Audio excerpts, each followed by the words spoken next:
திரு பழ செல்வகுமார் சார் 2021 தேர்தலை குறிப்பிட்டு பேசுறாங்க. பொதுவா அந்த தேர்தலில் அதிமுக பாஜக கூட்டணி அமைந்தாங்க, பெரிய தோல்வி சந்தித்தாங்க. அப்போ அது தோல்வி கூட்டணி அப்படின்னு சொல்றாங்க.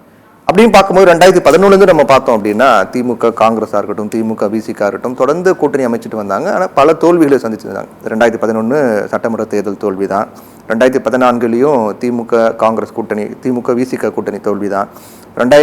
அதுக்கு பிறகு நடைபெற்ற தேர்தல் 2016 சட்டமன்ற தேர்தலையும் திமுக தோல்வி தான். அப்போ ஒரு கூட்டணியை அமைச்சு தோல்வி கண்டாலே தோல்வி கூட்டணி, மக்கள் விரும்பாத கூட்டணி முடிவு பண்ண முடியுமான்னு முதலில் கடந்த விவாதத்தில் என்னுடைய அப்படி நான் யாரையும் மனம் புண்படும்படி பேசுவது என்னோட நோக்கம் இல்லை. அது பேசியிருந்தால் அதுக்கு வருத்தம். குறிப்பிட்டு அவர்கள் என்ன பேசுகிறார்களோ அதை கோடிட்டு காட்டுவது பேசுறதுக்காக தான் நான் முயற்சி செய்த முறையா அவர்களுடைய தலைவரையோ இல்லை மற்றவர்களை இழிவுபடுத்துவதோ என்னுடைய நோக்கம் இல்லை. அவர் திருப்பி இந்த முறையும் செய்தார். அது எனக்கு அதில் உடன்பாடு இல்லை. அதை நான் பதிவு செஞ்சுட்டு நான் போகிறேன். கூட்டணியை பொறுத்த வரைக்கும் இந்த கடந்த 10 ஆண்டுகளில் எங்களுடைய கூட்டணி, அதாவது எம்பி தேர்தல், நாடாளுமன்றத்தில் இதுக்கு முன்னாடி நடந்த நாடாளுமன்ற தேர்தலில் தொடர் வெற்றிகளை திமுக கூட்டணி என்பது பெற்று வருவது என்பது நிதர்சனம், உண்மை. தோல்வியிலையும் சந்திச்சிருக்காங்க.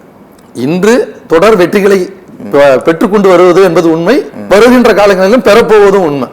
இரண்டாவது, இவர்கள் பாஜகவுடன் கூட்டணி அமைத்தும் எங்களை இந்த கடந்த இத்தனை ஆண்டுகளில் எதிர்கொண்டிருக்காங்க. இப்ப சரி தோல்வி கண்டார்கள், சேர்ந்து வந்தார்கள். நாடாளுமன்ற தேர்தல்களில் பிரிந்தோம், சட்டமன்ற தேர்தல்களில் இடைத்தேர்தல்களில் பிரிந்தோம். எல்லா வகையிலும் அவர்கள் எங்களை நோக்கி கூட்டணி சேர்ந்தும் சேராமலும் வந்தும் அவர்களுக்கு கிடைத்தது என்னமோ தோல்விதான்.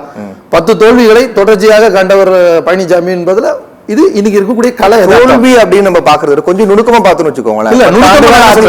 இப்ப நான் கேட்கிறேன், கூட்டணி என்பது இப்படி இருக்கு சார். அவர் 10 ஆண்டுகால அதிமுக இருந்தாங்க. 2021 தேர்தலில் வாக்கு வித்தியாசம் எவ்வளவுன்னு பாத்தீங்க இல்லையா? அப்ப 10 ஆண்டுகால அதிமுக ஒரு 5 ஆண்டுகள் இருந்தாலே ஆட்சி ஆளுங்கட்சி மீதான எதிர்ப்பு அப்படிங்கிறது இருக்கும். அதையும் தாண்டி 10 ஆண்டுகளுக்கு பிறகு வரக்கூடிய தேர்தலில் கூட வாக்கு வித்தியாசம் ரொம்ப குறைவுதான். அதாவது பாஜக 23 முன்பான ஒரு 4.5 ஆண்டுகள் இருக்குதுல, எடப்பாடி பழனிசாமியோட ஆட்சி காலம் இருக்குதுல, அந்த ஆட்சியை அவர் எப்படி பெற்றார் என்பது நாடு அறியும். அதை நான் மறுபடியும் கொச்சப்படுத்த விரும்பல. அவர் எப்படி பெற்றார் என்பதை விளக்க வேண்டிய அவசியமே எங்களுக்கு கிடையாது. அந்த 4 ஆண்டுகளில் ஒரு எதிர்கட்சி தலைவராக இருந்து இந்த நாட்டினுடைய நலனுக்கு, தமிழ்நாட்டினுடைய நலனுக்கு எதெல்லாம் பிரச்சனைகள் வருதோ அப்ப எல்லா விஷயத்திலும், அது உதயநிதி ஆகட்டும், கவர்னர் அத்துமீறலாகட்டும், எல்லாத்திலும் ஒரு எதிர்கட்சியாக நாங்க எங்களுடைய எதிர்ப்பு பதிவு செஞ்சோம். அதற்கு இருந்த ஒரே காரணம் தமிழ்நாட்டினுடைய நலன் மட்டும்தான்.